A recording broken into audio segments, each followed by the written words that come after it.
I'm the one that was impacted by those tariffs, my community, my team, and we're still struggling. We're a very strong small business, and I'm trying to pursue the American dream, and I'm still struggling.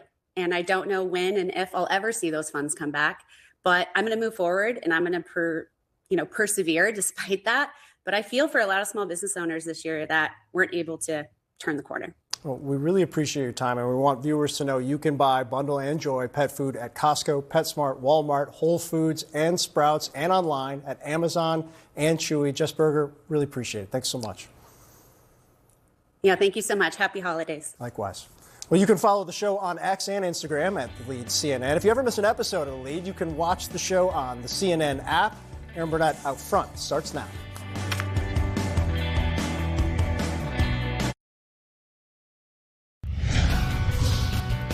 Out front next, breaking news. CNN learning the Justice Department did not protect the identity of some Epstein survivors.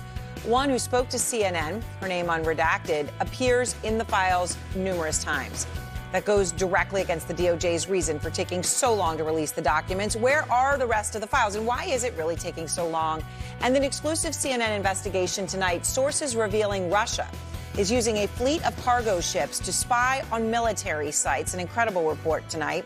And a 78-year-old vet goes to the same restaurant every single day and orders the gumbo. Except for one day he didn't show up.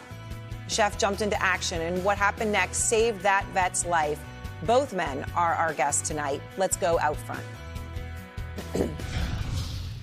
And good evening, I'm Erin Burnett. And out front tonight, the breaking news, failing to protect Epstein's survivors.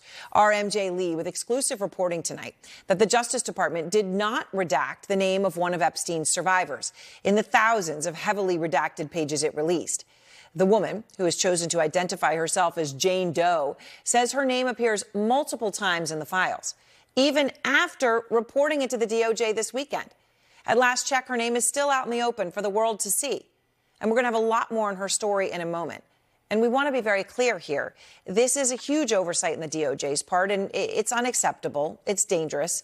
Because despite what we've heard again and again from the DOJ as to why they failed to meet the deadline to release the full Epstein files, I mean, here's the reason they've given. The statute also requires us to protect victims. Our process is simply that, to protect victims, making sure that victims' names and any of their information from victims is protected and redacted. If they have an issue with me protecting victims, they know how to get a hold of me. They know what we're doing to protect victims.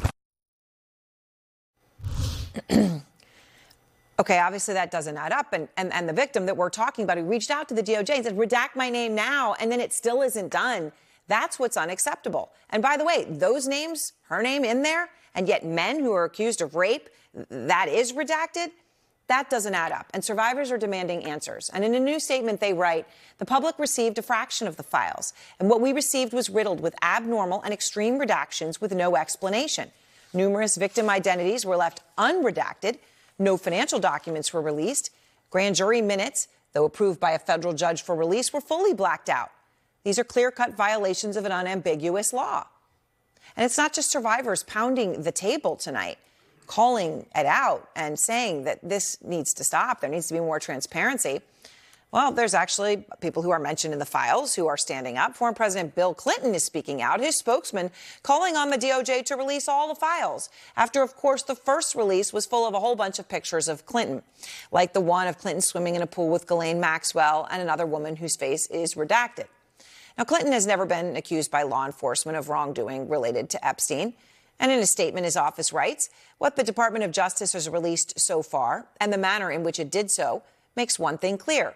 Someone or something is being protected. We do not know whom, what, or why, but we do know this. We need no such protection. Now, moments ago, Trump was asked about the files that had been released.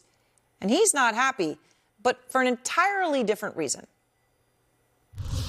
What this whole thing is with Epstein is a way of trying to deflect from the tremendous success that the Republican Party has. MJ Lee is out front live in Washington. And MJ, you spoke with an Epstein survivor who was identified in the files, right? Name could have been redacted. It wasn't. She reported it to the DOJ to get that fixed. They still haven't redacted her name as our last check here a few minutes ago. What more are you learning?